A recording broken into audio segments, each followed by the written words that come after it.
السلام عليكم ورحمة الله وبركاته. إن الحمد لله نحمده ونستعينه ونستهديه ونستغفره ونتوب إليه ونتوكل عليه ونعوذ بالله من شرور أنفسنا وسيئات أعمالنا من يهده الله فلا مضل له ومن يضلل فلا هادي له. اللهم صل وسلم وبارك على محمد وعلى آل محمد كما صليت وسلمت وباركت على إبراهيم وعلى آل إبراهيم في العالمين إنك حميد مجيد. أما بعد. Muslim-Muslimat rahmati dan dikasihi sekalian, kita masih lagi pada ayat 24 dari surah Yusuf. Sila buka pada muka surat 564, jilid yang keempat, surah Yusuf. A'udzubillahi minasyaitanirrajim. Wa laqad hammat bih wa hamma biha laula ar-ra'a burhana rabbih. Kadzalika linasrifa anhu as-su'a wal fahsya. Innahu min ibadina al-mukhlasin. Sungguhnya wanita itu telah maksud melakukan perbuatan itu dengan Yusuf, dan Yusuf pun maksud melakukan pula perbuatan itu dengannya. Andai kata dia tidak melihat tanda dari Tuhannya.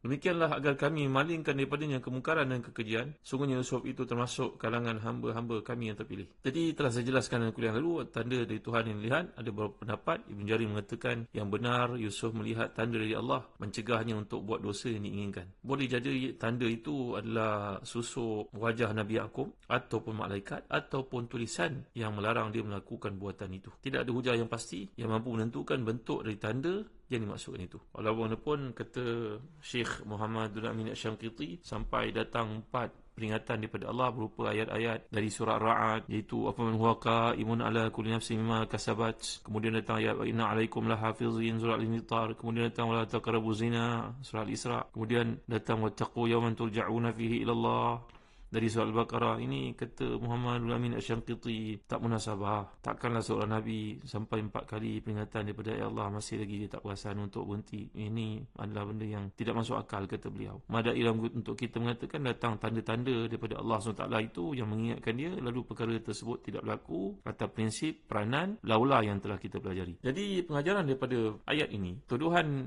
isteri Al-Aziz yang akan kita lihat di sini yang cuba memujuk Nabi Yusuf, dia sebut sebanyak 3 kali kat sini dapat kita lihat. Perkataan hai talak wa ghallaqatil abwab. Ini semua menunjukkan kepada kesungguhan wanita itu untuk melakukan perbuatan haram ini kepada Nabi Yusuf AS. Kemudian perkataan hai talak. Jadi menolaknya Nabi Yusuf terhadap pujuk rayu wanita itu dapat kita lihat dengan 3 bentuk, iaitu yang pertama sekali qala ma'azallah, yang kedua innahu rabbi ahsana mathwaya, yang ketiga innahu la yuflihu zalimun. Kesungguhan Nabi Yusuf konsistennya, istiqamahnya baginda dari awal untuk menepis buatan itu dilakukan kepada baginda. Jadi terdapat beza yang jelas di antara kehendak isteri Al-Aziz itu, Kutafir itu, kepada Yusuf yang merupakan maksiat, dan kehendak Yusuf adalah untuk mempertahankan dirinya dalam keadaan ketakutan terhadap keselamatan imannya, dan Nabi-Nabi Allah seperti yang telah kita huraikan bersifat dengan sifat maksum. Jadi ismah para Nabi ini seperti ditulis oleh Syekh Wahbah Zuhairi dalam tafsir Al-Munir. Yang pertama sekali, ismah daripada buatan zina.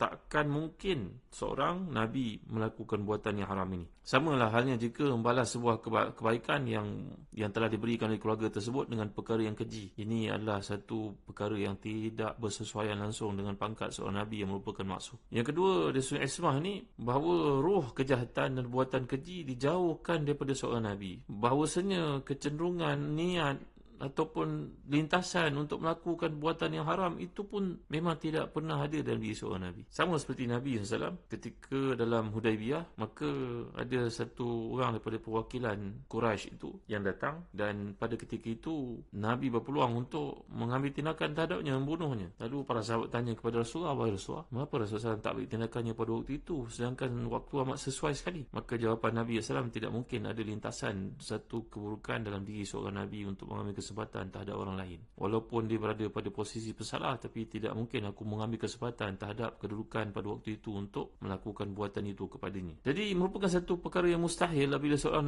para Nabi melakukan satu dosa, kemudian tidak bertaubat dan mohon keampunan kepada Allah SWT. Siapa saja yang ada terkait dengan kejadian itu pasti akan bersaksi bahawa Nabi Yusuf bersih daripada segala maksiat. Jadi di antara orang yang punya kaitan dengan peristiwa tersebut, antaranya Zulaikha, isteri Al-Aziz sendiri, nanti kita akan lihat dalam ayat yang akan datang. Kemudian perempuan-perempuan dalam bandar itu, dalam kota itu, dan juga persaksian daripada Allah SWT, dan juga semuanya bersaksi bahawa Nabi Yusuf berada di pihak yang benar. Kemudian para ulama berpendapat bahawa seorang saksi dari keluarga perempuan itu yang akan kita lihat dalam ayat berikut, sama ada dia merupakan seorang bayi ataupun seorang saksi dewasa. Iaitulah dalam ayat ke-25, A'udzubillahi minasyaitanirrajim. واستبق الباب وقدت قميصه من دبر وألفيا سيدها لدى الباب قالت ما جزاء من أراد بأهلك سوءا إلا يسجن أو عذاب أليم قال هي راودتني عن نفسي وشهد شاهد من أهلها إن كان قميصه قد من قبل فصدقت وهو من الكاذبين إن كان قميصه قد من قبل فصدقت وهو من الكاذبين وإن كان قميصه قد من دبر فكذبت وهو من الصادقين فلما رأى قميصه قد من دبر قال إنه من كيدكن إن كيدكن عظيم يوسف أعرض عن هذا واستغفري لذنبك innaki kunti minal khati'in. Dan kedua-duanya berlumba menuju pintu dan wanita itu menarik baju kemeja Yusuf dari belakang hingga koyak, dan kedua-duanya mendapati suami wanita itu di muka pintu. Wanita itu berkata, apakah balasan terhadap orang yang maksud serong dengan isterimu selain dipenjarakan atau dihukum dengan azab yang pedih? Yusuf berkata, dia menggodaku untuk menundukkan diriku kepadanya. Dan seorang saksi dari keluarga wanita itu memberikan persaksiannya. Jika baju kemejanya koyak di hadapan, maka wanita itu benar, dan Yusuf di kalangan orang yang dusta. Dan jika baju kemejanya koyak di belakang, maka wanita itulah yang dusta dan Yusuf di kalangan orang yang benar.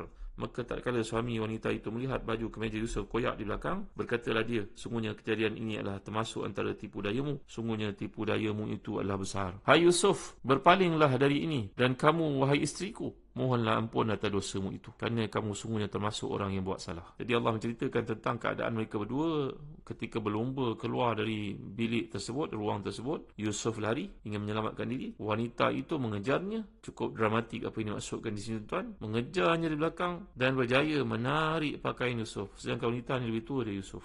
Nampak bagaimana energi yang ada untuk melakukan maksiat menyebabkan dia mampu berlumba dengan Nabi Yusuf dan berjaya menarik pakaiannya sampai koyak.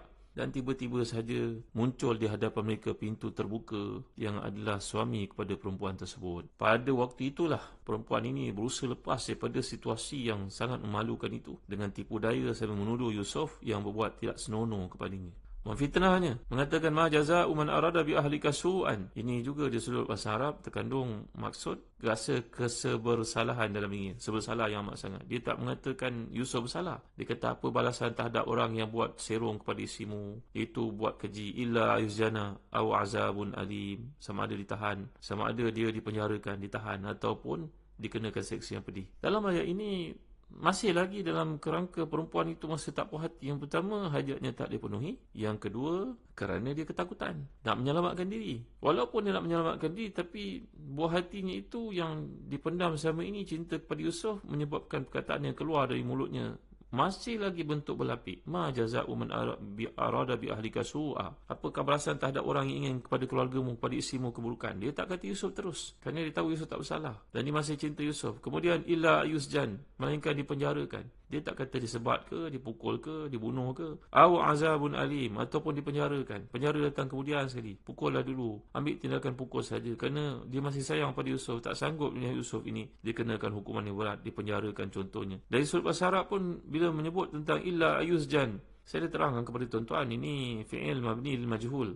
Fi'il segala bentuk variasinya adalah merujuk kepada satu tindakan yang bersifat sementara, berbanding dengan bila digunakan di situ uslub, digunakan isim fi'il ataupun isim maf'ul, maka dia merujuk kepada satu yang lebih bersifat sebati dan juga mendarah daging, merujuk kepada satu yang lebih konsisten. Maka kata-kata perempuan ini masih lagi ingin menyelamatkan Yusuf di atas sifat Yusuf ini kekasihnya, satu yang ada dalam hatinya, tidak dapat dipisahkan. Sekian lama dia memendam rasa pada Yusuf. Maka timbullah pembelaan secara tidak langsung. Jangan bunuh Yusuf, jangan sebat dia. Madai dia penjarakan. Penjara pun kalau boleh sementara waktu sajalah, kerana saya tidak dapat berpisah daripadanya, seolah-olah itu maksud yang terpendam dalam hatinya. Masih lagi ada pengharapan untuk perkara semikian dilakukan sekali lagi kepada Yusuf. Pada ketika itu Yusuf AS mendapat kemenangan dengan kebenaran dan terbebas dari tuduhan bila baginda mengatakan dengan jujur, "Hiya rawadatni an nafsi." Kata Dr. Atik Nabulsi, mana-mana orang dalam suasana ketika dituduh padahal dia bebas dari tuduhan tersebut, dia wajib mempertahankan dirinya. Kalau dia tidak mempertahankan dirinya, dia lebih hina dari keldai, kerana situasi itu memerlukan daripada dia untuk mempertahankan diri, kerana tuduhan itu terlalu berat. Maka Nabi Yusuf menjawab dengan penuh confident, "Dia yang menggodaku dan berusaha untuk menundukkan diriku. Perempuan itu yang mengejar. Dan lihat, sekarang datanglah saksi, wa syahida syahidun min ahliha in kana qamisuhu qudda min qubul." Muncullah seorang saksi daripada keluarga wanita itu di persaksian. Kalangan para ulama mengatakan persaksian datang daripada seorang anak yang masih di atas, masih dalam buayan, kerana seperti disebut oleh Syekh Muhammadul Amin Asy-Syanqiti bahawa ada 4 bayi yang berkata-kata sejak kecil, dan beliau mentarjihkan pendapat bahawa yang berlaku di sini adalah seorang budak yang masih kecil yang tak terfikir boleh berkata-kata. Tiba-tiba beliaulah yang berkata-kata untuk menjadi saksi di atas perkara tersebut bahawasanya Nabi Yusuf AS tidak bersalah. Inilah yang datang dalam hadis menceritakan bahawa huwa sabiyun fil mahdi. Wa mimman qala dhalika Ibnu Abbas, Ad-Dhahhak wa Sa'id bin Jubair. Kerana dalam hadis ada mengatakan bahawa beberapa orang anak yang berkata-kata semasa kecil, termasuk dalam kes Juraij, ketika Juraij dituduh oleh Bani Israel melakukan zina dengan seorang perempuan sehingga perempuan itu mengandung dan melahirkan anak. Maka anak itu berkata-kata untuk menyelamatkan Juraij bahawa itu merupakan pemohongan dan tuduhan oleh orang berzina dengan wanita tersebut. Begitu juga kisah Nabi Isa AS ketika ibunya dituduh sebagai seorang perempuan jalanan yang jahat dan terlibat dalam perkara haram, maka Nabi Isa AS berkata mempertahankan si ibu. Demikian juga anak kepada Masyitah, ketika Masyitah merasa gusar untuk terjun dalam kuali yang panas pada zaman perintah Firaun supaya semua yang beriman itu dibunuh, maka wanita ini ketika teragak-agak, tiba-tiba anak yang sedang menyusu itu berkata kepada ibunya, "Mengapa takut? Ayo terjun wahai ibu." Begitu juga dalam kes ini, berdasarkan kepada hadis tersebut menunjukkan bahawa hadis riwayat Ahmad, Ibn Jarir, Baihaqi dan juga Dalail, bahawa Nabi berkata, "Takallama arba'atun wa hum sighar, Ibnu Masyitah Fir'aun wa syahidu Yusuf wa sahibu Juraij wa Isa bin Maryam." Bercakap anak-anak yang masih lagi dalam buayan, 4 orang dari mereka. Yang pertama, anak kepada Masyitah pada zaman Fir'aun ketika Fir'aun memerintahkan untuk dibunuh, terjun dalam kuali yang mendidih itu, periuk yang besar itu. Yang kedua, syahid kepada Yusuf, iaitu dalam kes yang kita bacakan ini, persaksian terhadap Nabi Yusuf ketika perempuan itu menuduhnya ingin melakukan perbuatan jahat terhadap beliau. Kemudian sahibu Juraij dalam kes Juraij, dan juga Isa bin Maryam ketika baginda mempertahankan ibunya daripada tuduhan-tuduhan liar Bani Israel pada masa itu. Jadi muslim-muslimat hati dan dikasih sekalian, ini adalah satu perkara yang menarik, bagaimana Allah Ta'ala telah menyelamatkan Nabi-Nya dalam suasana seperti itu. Wallahu ghalibun ala amri. Jangan lupa kita kepada awal-awal dahulu bagai-bagai perancangan manusia lakukan terhadap Nabi Allah ini, tapi Allah mempunyai perancangan lain terhadap baginda keselamatan yang diberikan. Maka saksi itu mengatakan jika bajunya koyak di muka, di bahagian hadapan, maka wanita itu benar, Yusuf yang menggodanya. Tetapi sebaliknya, kalau pakaiannya, kamisnya, baju kemeja yang dipakainya itu koyak di bahagian belakang, maka tentulah Yusuf ini seorang yang benar, sedangkan perempuan itu merupakan orang yang bersalah. Dalam tafsir Qurtubi dibawa satu riwayat ketika perempuan itu berkata kepada Yusuf AS, "Alangkah cantiknya wajahmu." Jawapan Yusuf AS, "Allah telah mengurniakan kecantikan ini membentukkan aku sejak dalam rahim ibuku." Lalu perempuan itu memuji lagi, mengatakan, "Cantiknya ma ahsana sya'rak." Cantiknya rambut kau. Jawapannya, "Inilah bahagian yang pertama akan hancur bila aku dimasukkan dalam kubur." Perempuan itu berkata lagi, "Ma ahsana ainaik." Cantiknya matamu. Maka jawapan Nabi Yusuf AS kepada perempuan itu, "Bihima anzuru ila rabbi." Dengan kedua mata aku melihat Tuhanku. Maka perempuan itu berkata lagi, "Irfa' basarak wanzur fi wajhi." Angkatlah muka atas, lihatlah kepada mukaku, kata perempuan itu. Maka jawapan Nabi Yusuf, "Ini akhaful ama fi akhirati." Aku takut melihatmu, ia merupakan satu buatan yang haram, nanti di akhirat aku akan dibutakan. Tuan-tuan, ini dialog disebut oleh Imam Qurtubi berlaku di antara Nabi Yusuf dengan wanita ini. InsyaAllah kita akan lanjutkan lagi dengan kuliah datang. Wallahu a'lam, wa sallallahu ala sayyidina Muhammad wa ala alihi wa sahbihi wa sallam. Walhamdulillahi rabbil alamin, wa barakallahu fikum. Wassalamualaikum warahmatullahi wabarakatuh.